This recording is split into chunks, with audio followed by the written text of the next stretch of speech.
Good morning. Welcome to Morning at 10 TV. My name is Malaki Odera. Now today we will be talking about the Peace Pact that was signed in Sunday, actually on Sunday, in Southern Sudan, for Southern Sudan to finally get peace. And so in 2013, when actually war first broke out, we saw hundreds of people being killed and thousands being displaced, and this was a great effect. We actually are living with some of the refugees right here in Uganda. And so after that actually happened, we saw the IGAD, the 7-member regional bloc, intervening, and last year they started the peace talks, and so this culminated into this particular peace deal being signed on Sunday by the two major heads. And so we'll be having that discussion, just getting to understand what this agreement is and what it will mean for South Sudan moving forward. And in studio to talk about that is Mr. David Amor, who is the spokesperson in the Embassy of South Sudan. Thank you so much for making time.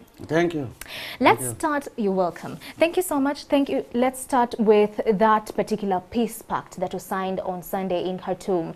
And many are still skeptical, especially refugees living here in, Uganda, South Sudan refugees living here in Uganda. We were able to speak to some of them, and they're still skeptical about this particular agreement. We remember we had the same agreement signed in 2015, but after a year in 2016, war still broke out. So they're skeptical with this agreement. Will it ensure, and actually will it, assure them of peace at last?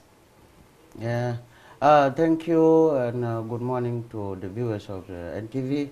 My name is David Amor. And you see, when you talk about peace, it is something that it is not like war. A war can erupt quickly and destroy, but peace is built. It is something that it is a process that has to get the people who wanted it to build it. So most of us, of course, and you have seen the history of the country, as you know, we came out from so many wars. The wars of 19 centuries up to the 21st century. Right. So everything has to come gradually. But I can assure the people that we only have hope and optimistic that the peace is with us, and we'll have to build from what we are gaining now as a peace. Because compare when the time of war erupted to this moment now, there is a little peace that people would hope to build on. And it is us, the people of South Sudan, who can sit down, including our leaders, and go through it and build it to an extent of even our friends like you who would also come in there and see how to build it. So peace was signed, and this peace was a revitalized one. It was a reviewed part of it. Right. Yeah. So the one in Khartoum was a part of the previous one in Addis Ababa that got left, and then later on fighting erupted again. And the issues that were put on the reservations, you remember there was an issue of the two armies. Yes. And the two armies, when you congest them in one capital city like a small town of Juba, then fighting erupted immediately, because there was a mistrust that need the two leaders now to preach into their followers, so that they have to be as one as for a nation. And that is what has brought in the previous repercussions. Okay. But right now, the other peace agreement, the reservation were so many. You got about some regional leaders were left out. Yes. Including our neighbors, the immediate neighbors, like Uganda and Kenya. They only appear in the head of state summit as if they are visitors, but they are part of it. Right. You get it. So now they get involved in Khartoum, and this is the consurety that this peace will hold. Yeah. This time around to hold. Okay, we saw the main signatories there being the two heads who actually has seen South Sudan get into this particular state, the President Salva Kiir and the opposition leader, Mr. Riek Machar, and they were the two main signatories in this particular agreement. Now, the main guarantors were his Excellency, Mr. Yoweri Museveni, who we can see right there on our screens, and also Sudan's President, President Omar al-Bashir. These were the two guarantors in that particular agreement. But let's get into the agreement itself, just for us to understand. The reason as to why we saw, war erupt again in, 2016 after this, but after the other agreement was signed in 2015. Part of the reasons were President Salva Kiir actually fired Riek Machar.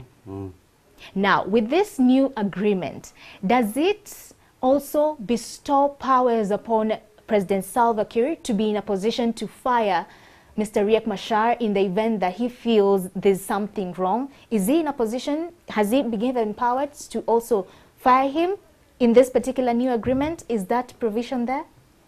Well, it is not there, and it may not be there, because when you talk of the transitional period and the agreement itself, it will let them run concurrently, simultaneously to run the government at the interest of the people.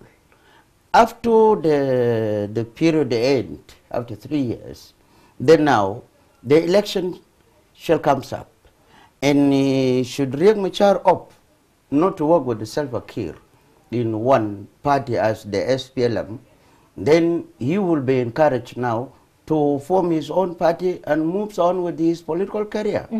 Because it is a game of winning the people when they are in peace. And it should not be the game of winning the power of the people when you scare them or you kill them. So this is what we are driving at.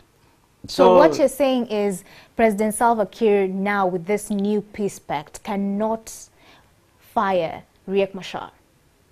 He can't. Okay. He can't, because the agreement would allow them both to be the principle of driving the period of 3 years. Right. And if there is anything, then the decision has to be taken. And it is not only Riek Machar who is coming in. There are some other more, four vice presidents. And I was about to ask you that. Why is it important? Why was it important to have a total of 5 vice presidents? Over and above us having Riek Machar as the vice president of South Sudan, we have 4 others, of course, representing the opposition parties. But why 4 others? What's the need of that? Well, the need of this, these leaders, majority of them, when they rebel, they just need to be included in power. When they were swept out, you remember, as you mentioned it before, by Salva Kiir, to allow to have a transformation or a reform within the institutional framework of the governance, then that was now the starting point of the war. So majority of them would opt to come in so that they get into the government position. So they had to come in, and otherwise, if you don't allow them to come in, then now the people are on your neck, and as they would opt not to care about the people, and they only care for their position and their own life as individuals. So you can have even the whole cabinet to be called vice president if that will bring peace, you see. And so we don't mind, provided that it will bring peace to our people and build back the country again. Yes. Okay. The 2 heads have been given 8 months to be able to actually set up and be able to put the transitional government into running for 8 months, and they'll be running for the next 3 years, so the 10 years, 3 years. But let us understand, we now have, like you said, a total of 5 vice presidents. Let us understand their specific roles and give us an assurance that we'll not get to a point whereby we see these vice presidents fighting for who is top and who is not, because we have that, and actually it's why we're seeing Salva Kiir and Riek Machar fighting, because they're not in agreement of who is supposed to be king. So will we be assured of this 5 vice presidents not having wars against each other? Well, it will just be a matter, the job description of a cabinet, and should there be any job description describing the first vice president or the file that the vice president will hold. Maybe, for example, if the first vice president get the file of economics, maybe, and the rest will take the other clusters. So there will be actually a harmful description of everybody's job. So if the others are taking the infrastructure, for example, then the rest now will take local governments that need also to be structured in to bring in the federal system that the rebels and the rest were talking about, and these the issues that need to be readdressed.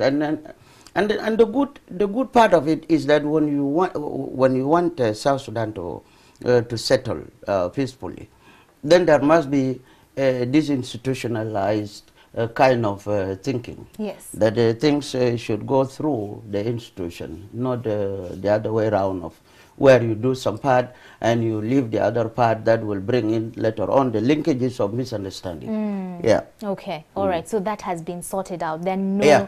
loopholes. It will go as per the agreement. Okay, all right. Let's get to still the signatories in this particular agreement. Over and above us having, the two main, heads, President Salva Kiir and Riek Machar, Vice President, being the main signatories in this agreement.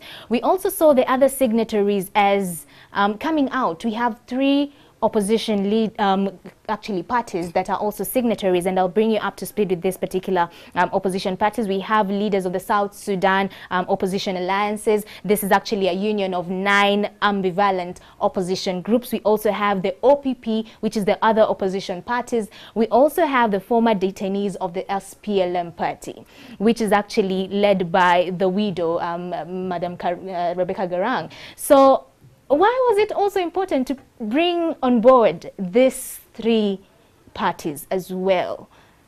Wasn't there just 2 signatories? Weren't they enough for this agreement to be signed and taken off? No. It is not only for the 2 signatories. Right. No, it was inclusive. Even those parties that you mentioned here, they had also signed. And the book is open for any other parties who will also have to come in and wanted to sign the agreement. They are allowed to sign. Why was it so important for it is so important because we don't want anybody else, since the notion of their fight is only to get the position. Then we will be now on our side to protect the livelihood of the people and give whatever position that is with the government to these few individuals who would want for themselves. Yes. Yeah, and so this is the notion now. The government is trying now to give whatever position to these few individuals and to save life of millions. And that's why it is so important, because everybody is with a gun and says, if you don't give me a position and I have my gun, I will kill the people. So we will have to buy the life of people with the power that we have. Yeah. Yeah, and actually South Sudan, let's now touch on the economic, base of South Sudan. South Sudan is very rich in terms of oil. And after this particular wars broke out, we saw the oil production pallet actually go down to 120,000 barrels. And the normal, kind of production was at 350,000. So that was quite a huge drop. Now, moving forward, what is the government doing to ensure that that is brought back to normalcy in terms of oil production, just to be able to secure the economic status of the country? Oh yes, with the war, you cannot even get fat or to be healthy. Yeah, so everything now deteriorated during the war. Some of the oil wells were left unprotected. So, and now with the current peace agreement, the other oil well will be put on operational. And this is where now we had the Sudanese coming in with expertise and the rest of the countries, because in those areas some international expertise had to leave, because of war. And that's why I said earlier on, with the peace, everything will go back to normalcy, and it will start the production. And the production will start even on the 15th of August. Oh. So South Sudan... This year? Yeah, this maybe that's next good news. week. Yes. On the 15th of August, it will start, and it will reach up to 300 or 400,000 barrels of oil a day that will be pumped. Oh. Yeah, and then it is not only the oil that South Sudan has. South Sudan is very rich, as you can see. And South Sudan has got gold, has got the agriculture, has got everything. Right. Yeah, and then South Sudan is very rich, and God loves them. So moving forward, now that the new leaders have been given 3 years to be able to transform and actually change the face of South Sudan and bring back peace in that particular country, how long will it take? How long do you foresee, you know, for them to actually be able to bring back the operations of South Sudan back to normalcy? I know they've been given 8 months as well to be able to set this transitional government and to make sure that they start working on their roles. But you said peace is a process. But how long will it take for even the world to be sure that now we can be free to go to South Sudan, we can be free to even do business with South Sudan? How long do you think it will take? Oh, well, you know, the livelihood of the state, the span of a state, it is not only South Sudan that went through this hardship of wrong journeys. You know, even some powerful states in the world have got their own historical point of views, but it is not something that will that we want to start by now. We were already, you know, prospering, going on. What was lacking was the involvement of these few individuals who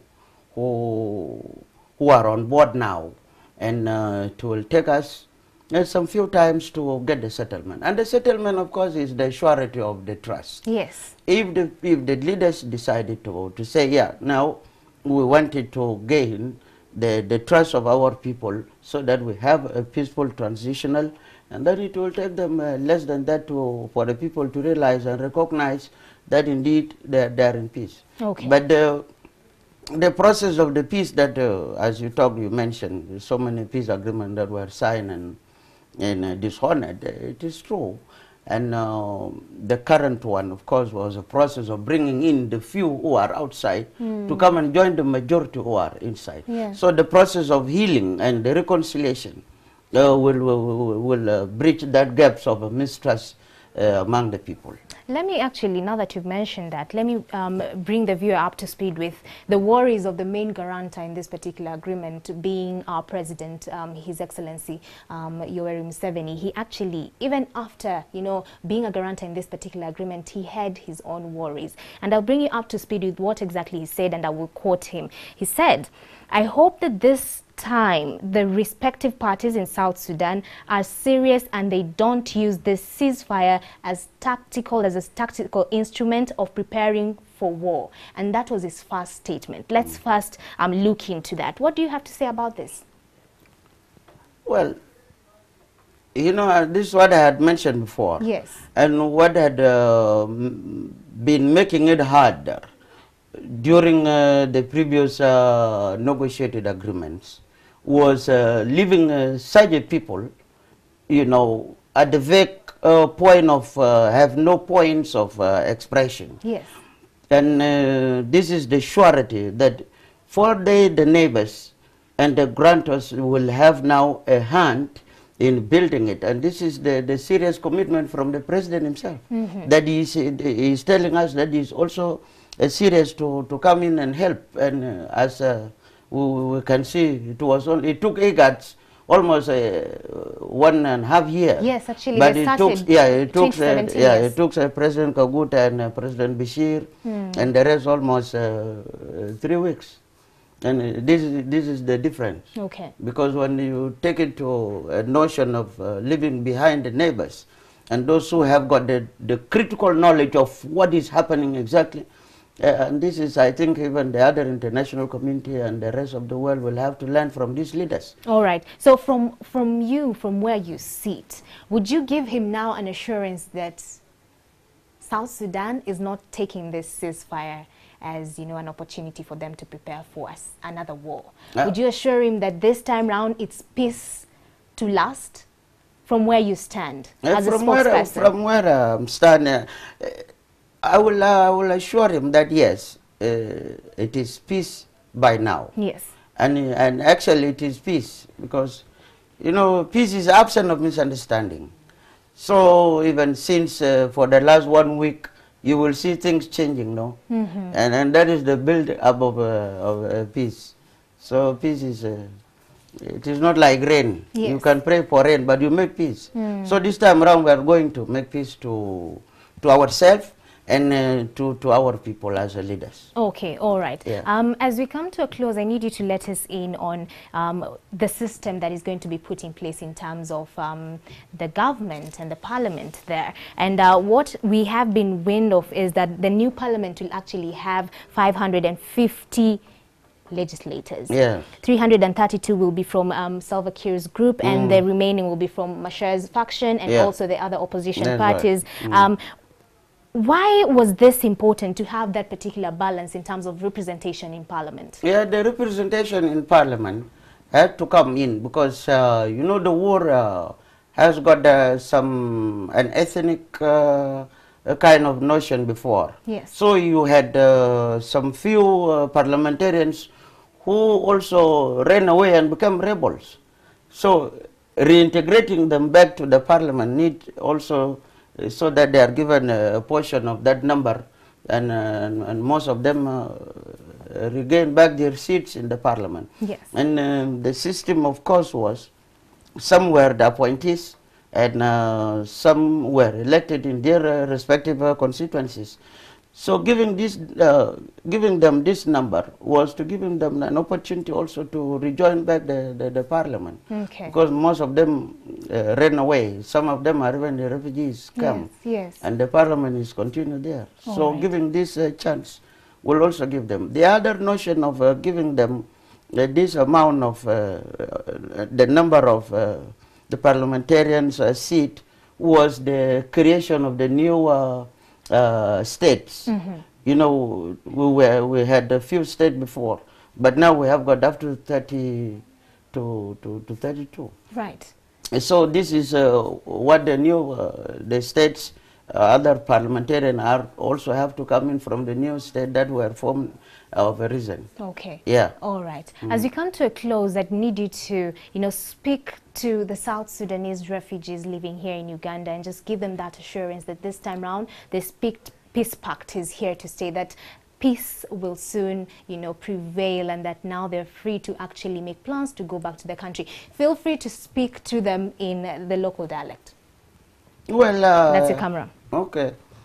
أنا بس بشكر لشعب جنوب السودان، وأنا بشكر لرئيس سلفا كير والرؤساء السابق من ضمنهم رئيس مسيفني بتاع يوغندا والرئيس حسن البشير في السودان، ولكل الجنوبيين أنا بقول مبروك عليكم. السلام ده حاجة ما سهل إلا مطر يا ناس بيصلي لمطر، لكن ناس بيصلي لسلام وبعملوا كمان. انت لازم تعمل سلام في محل اللي انت قاعد فوقه، وربنا بيساعدنا ان برجع تاني مرة، وبعدها انا بسلم لإنتكم بقول شكرا.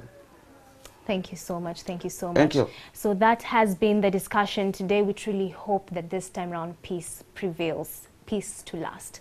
That has been the discussion today, and just to bring you up to speed in case you don't know what IGAD is, actually this is the 7-member regional bloc, and actually it includes the following countries: Ethiopia, Uganda, Somalia, Djibouti, Sudan, South Sudan and Kenya. This particular group was the one that was in a position to make sure that this particular agreement was achieved and that South Sudan finally gets peace. So we truly hope that this time around this peace is here to last. My name is Malaki Vilodera. Morning at 10 TV still continues.